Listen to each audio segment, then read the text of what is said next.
সোমবার গঙ্গাসাগরে মুখ্যমন্ত্রী জনসভা জোর কদমে চলছে তার প্রস্তুতি। মুড়িগঙ্গার উপরে সেতুর শিলান্যাস করবেন, খতিয়ে দেখবেন গঙ্গাসাগর মেলার প্রস্তুতি। সোমবার গঙ্গাসাগরে মুখ্যমন্ত্রী মমতা বন্দ্যোপাধ্যায়ের জনসভা জোর কদমে তার প্রস্তুতি চলছে। এছাড়াও মুড়িগঙ্গার উপর সেতুর শিলান্যাস করবেন মুখ্যমন্ত্রী মমতা বন্দ্যোপাধ্যায় এবং তার পাশাপাশি খতিয়ে দেখবেন গঙ্গাসাগর মেলার প্রস্তুতি। ইতিমধ্যে প্রস্তুতি বৈঠক কিন্তু শেষ হয়েছে এবং প্রস্তুতির মুখে গঙ্গাসাগর মেলা। মুখ্যমন্ত্রী মমতা বন্দ্যোপাধ্যায়ের সভা রয়েছে আগামীকাল এবং তার আগে কিন্তু চূড়ান্ত পর্যায়ের প্রস্তুতি, সেই ছবি কিন্তু আপনারা দেখতে পাচ্ছেন। পাশাপাশি যে মুড়িগঙ্গার উপরে সেতুর শিলান্যাসও করবেন মুখ্যমন্ত্রী মমতা বন্দ্যোপাধ্যায়, খতিয়ে দেখবেন মেলার প্রস্তুতি। ইতিমধ্যেই গঙ্গাসাগর মেলা নিয়ে বৈঠক শেষ হয়েছে। আর সরাসরি সেখান থেকে রয়েছেন আমাদের প্রতিনিধি দেবাশিস সেনগুপ্ত। দেবাশিস, এই মুহূর্তে কি প্রস্তুতি দেখতে পাচ্ছ?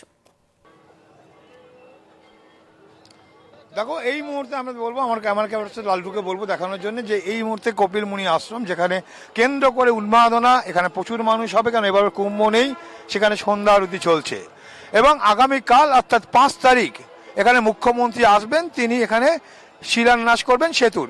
একটা কথা প্রবাদ ছিল যে সব তীর্থ বারবার, গঙ্গাসাগর একবার।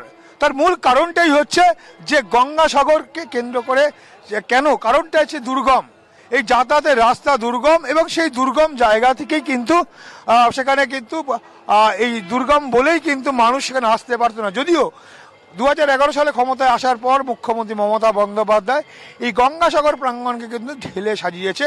বাকি ছিল কেবল একটাই, যে জলপথ, সেখানে জলপথটা যাতে না আসে, কেন কোটি কোটি মানুষ কিন্তু এই সাগর মেলা উপলক্ষে আসে এবং তাদের যাতে কোনো অসুবিধা না হয় সেটাই ছিল চিন্তাভাবনা। যার ফলে কেন্দ্রীয় সরকার বারবার করে বলেছিলেন যে সেখানে একটা সেতু করে দেওয়ার জন্যে।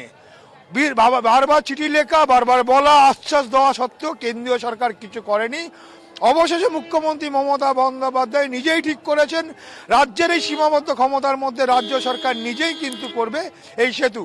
ইতিমধ্যেই গত আর্থিক বছরে প্রায় 500 কোটি টাকা বরাদ্দ করেছে এই 4.5 মিটারের সেতু, 4.5 কিলোমিটারের সেতু এবং 4 লেনের সেতু, যেখান থেকে মানুষ কিন্তু সহজেই যাতায়াত করতে পারবে, যার জন্য খরচ হবে প্রায় আনুমানিক 1700 কোটি টাকা।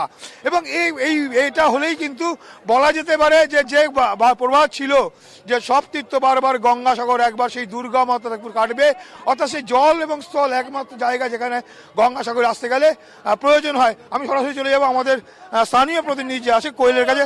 কোয়েল, এই গঙ্গাসাগরকে কেন্দ্র করে আগামীকাল মুখ্যমন্ত্রী আসবেন, কি কি কর্মসূচি মুখ্যমন্ত্রী রয়েছে? একদিকে তো শিলান্যাস করবে, এছাড়াও আর কি কি করবে মুখ্যমন্ত্রী? একদমই দেখো, রাত পোহালেই মুখ্যমন্ত্রী মমতা বন্দ্যোপাধ্যায় তিনি গঙ্গাসাগরের পুণ্যভূমিতে পা রাখবেন। প্রতি বছরই মেলার আগে 8 তারিখে আনুষ্ঠানিকভাবে মেলার শুভ সূচনা হয়, তবে মেলার আগে যে অন্তিম প্রস্তুতি, সেই অন্তিম প্রস্তুতি সরজমিনে খতিয়ে দেখতে মুখ্যমন্ত্রী মমতা বন্দ্যোপাধ্যায় গঙ্গাসাগরে পদার্পণ করেন। তবে এবারে কিন্তু একটা আলাদা কর্মসূচি রয়েছে এবং সেই যে কর্মসূচি তাকে ঘিরে গঙ্গাসাগর জুড়ে তথা জেলা জুড়ে আলাদা একটা উন্মাদনা কাজ করছে, কারণ আগামীকাল বহু প্রতীক্ষিত মুড়িগঙ্গা নদীর ওপরে 4 লেনের প্রায় 1700 কোটি টাকা রাজ্য সরকারের আর্থিক যে খরচ, সেই খরচে 4 লেনের 4.75 কিলোমিটার দৈর্ঘ্যের একটি সেতু তৈরি হবে এবং সেই সেতু নির্মাণ কাজের শিলান্যাস করবেন মুখ্যমন্ত্রী।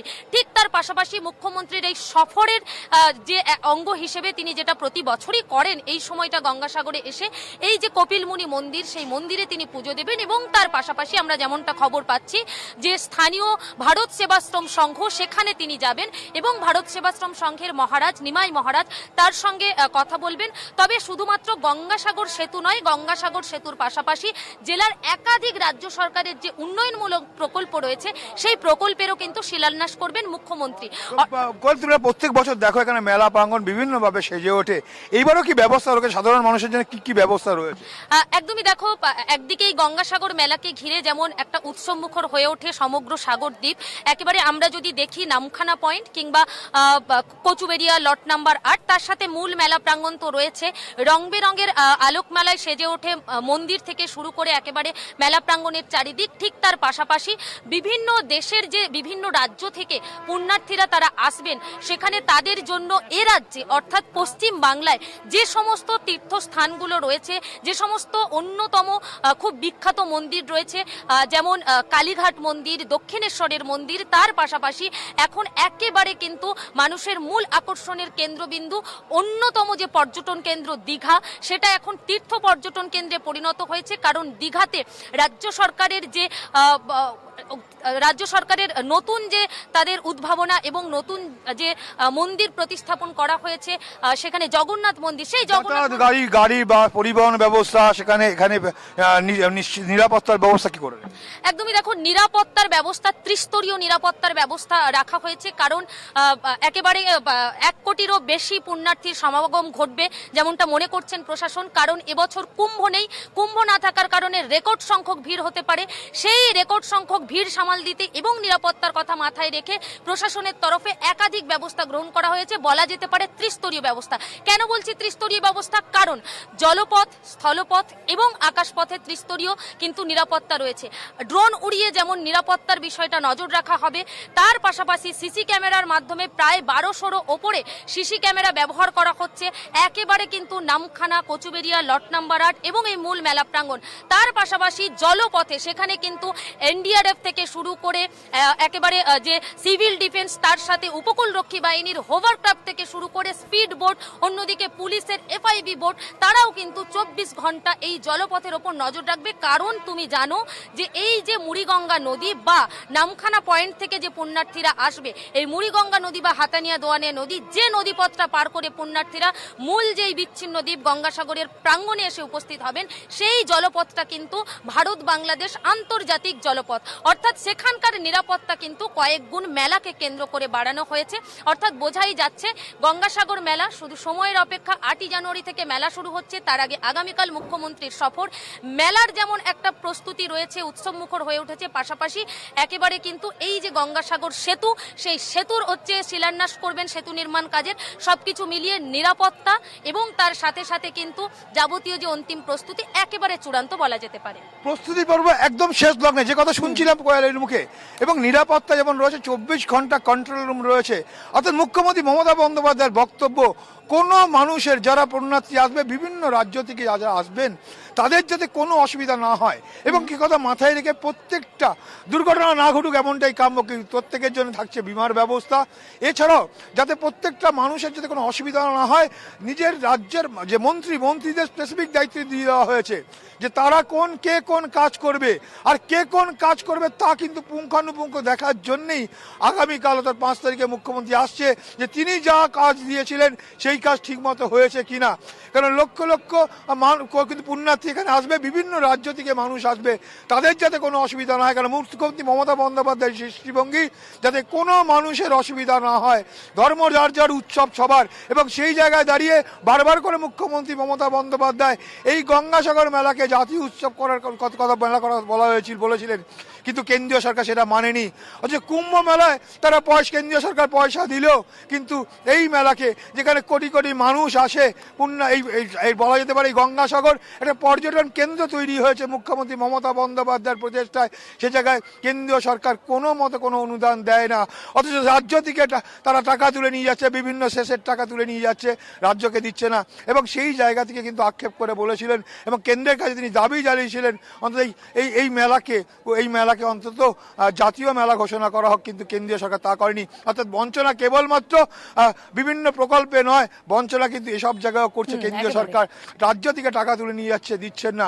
মমতা বন্দ্যোপাধ্যায় যা বলেন তিনি তা করে দেখান। এই সেতুর কথা তিনি বলেছিলেন কিন্তু কেন্দ্রীয় সরকার করেননি, তিনি সেটা করে দেখাচ্ছেন। এবং শিলান্যাস হবে আগামী 2 বছরের মধ্যে, এই ব্রিজ কমপ্লিট হবে। একটি বেসরকারি একটি প্রতিষ্ঠানকে দিয়েছে, এলএনটি করবেন এই কাজ এবং 2 বছরের মধ্যে, এর 2 বছর পরে এখানে মানুষ আসতে পারবেন, একদম সরাসরি গাড়ি নিয়ে আসতে পারবেন। অর্থাৎ বলা যেতেই পারে যে এই গঙ্গাসাগরকে কেন্দ্র করে গঙ্গাসাগর একটি নতুন পশ্চিমবঙ্গের মানচিত্রে একটা পর্যটন কেন্দ্রে কিন্তু সেখানে রূপান্তরিত হবে, অর্থাৎ পর্যটন কেন্দ্র হবে। আমরা কথা বলবো স্থানীয় কিছু মানুষজনের সঙ্গে যারা এখানে আসেন তীর্থক্ষেত্রে। আপনারা কি এখানে আসেন প্রত্যেকবারই? প্রত্যেকবার আসেনি, এবারই প্রথম এলাম। প্রথম এসছেন, হ্যাঁ। কি দেখছেন গঙ্গাসাগর? গঙ্গাসাগরের আয়োজন খুব সুন্দর দেখছি, চারিদিকে তীর্থযাত্রীদের জন্য বিভিন্ন ত্রিপলের জন্য বা ভোগলার যে আস্তানা করেছে, স্নানের জন্য রাস্তাঘাট সুন্দর করছে, যাতে মানুষের সুবিধা। আমি মেদিনীপুর শহর থেকে এসেছি। আর সেক্ষেত্রে দাঁড়িয়ে একটা সময় শুনেছিলেন তো প্রবাদ বাক্য যে সব তীর্থ বারবার গঙ্গাসাগর একবার, হ্যাঁ। কেন বলতো?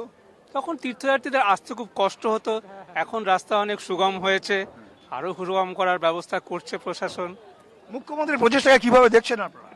যদি এই মানে সেতুটা হয় মানুষের অনেক সুবিধা হবে, এটাই বলা যায় আর কি। মানে মেলার পর মানে সার্বিক যে পরিস্থিতি তাতে কি বলছে, আমূল পরিবর্তন হয়েছে যা শুনেছিলেন? আমি আসলে আগের সঙ্গে আমি তুলনা করতে পারবো না, কিন্তু আগে যেহেতু মেলায় আসিনি, যে সংবাদপত্র বা এসব পড়েছি, দিন দিন এগুলোর উন্নতি হচ্ছে সব ব্যবস্থার। হ্যাঁ, মানুষের সুবিধা অসুবিধা দেখার জন্য। বলা যেতে পারে যে তীর্থযাত্রী যারা আসছেন তারা কিন্তু রীতিমতো সন্তুষ্ট, অর্থাৎ যারা মনে করতেন যে গঙ্গাসাগর রীতিমতো দুর্গম, সেই দুর্গমতা কিন্তু কেটে গিয়েছে। আগামী দিনে কিন্তু আরও সেই জায়গা প্রশস্ত হবে, এবং কেবল প্রশস্ত হবে না, সমস্ত রকম ব্যবস্থাপনাই কিন্তু রেখেছে রাজ্য সরকারের পক্ষ থেকে। এবং রাজ্য সরকারকে না, মুখ্যমন্ত্রী স্পষ্ট নির্দেশ দিয়েছেন প্রশাসনকে যে কোনো মানুষের যেন কোনো ব্যবস্থা, কোনো অসুবিধা না হয়। এবং আমি কথা বলবো আবার কোয়েলের সঙ্গে। কোয়েল, এখানে যারা আসবেন তাদের জন্য কিন্তু বিশেষ করে যারা এখানে আসবেন বা ধরো কোনো দুর্ঘটনা ঘটলে তাদের জন্য বিমার ব্যবস্থা রাজ্য সরকার করেছে, কি বলবে? হ্যাঁ, একদমই। দেখো, প্রতি বছরই থাকে। মূলত আমরা দেখেছি 2011 সালের পর যখন সরকারের পরিবর্তন ঘটে এবং তারপর থেকে যখন মুখ্যমন্ত্রী মমতা বন্দ্যোপাধ্যায়ের হাত ধরে গঙ্গাসাগর মেলা একটা নতুন রূপ পেয়েছে, নতুন আঙ্গিকে তৈরি হয়েছে। এবং সেই জায়গাতে আমরা দেখেছি যে সকল তীর্থযাত্রীরা আসেন এবং তারা যদি এখানে এসে দুর্ঘটনার কবলে পড়েন এবং সেখানে যদি মৃত্যুজনিত কোনো ঘটনা ঘটে, তো সেক্ষেত্রে বিমার ব্যবস্থা তো থেকেছে। এটা নিয়েই কিন্তু যেমন তীর্থযাত্রীদের মধ্যে একটা ভরসার জায়গা তৈরি হয়েছে, তার পাশাপাশি আগত প্রত্যেক তীর্থযাত্রীরা যদি ছোটখাটো কোনো দুর্ঘটনায় পড়ে তাহলে কিন্তু ওয়াটার অ্যাম্বুলেন্স থেকে শুরু করে, এয়ার অ্যাম্বুলেন্স থেকে শুরু করে এবং যে নর্মাল রোড অ্যাম্বুলেন্স একেবারে 24 ঘন্টা কিন্তু মোতায়েন থাকে প্রচুর পরিমাণে। কাউকে যদি স্থানীয় প্রচুর সংখ্যক স্থায়ী হাসপাতাল তো রয়েছে বটেই, এবং কলকাতা থেকে গঙ্গাসাগর একেবারেই দেবাশিস, কয়েকশো অস্থায়ী বোঝাই হাসপাতাল যাচ্ছে তৈরি যে করা হয় প্রস্তুতি সেখানে। কিন্তু একেবারেই তুঙ্গে। এবং মুখ্যমন্ত্রী মমতা বন্দ্যোপাধ্যায়ের সভা রয়েছে আগামীকাল, তিনি পরিদর্শন করবেন মেলা প্রাঙ্গণ। পাশাপাশি নিরাপত্তার বিষয়টিও মাথায় রাখা হয়েছে। ধন্যবাদ জানাবো আমি দেবাশিসকে, পাশাপাশি ধন্যবাদ জানাবো কোয়েলকেও।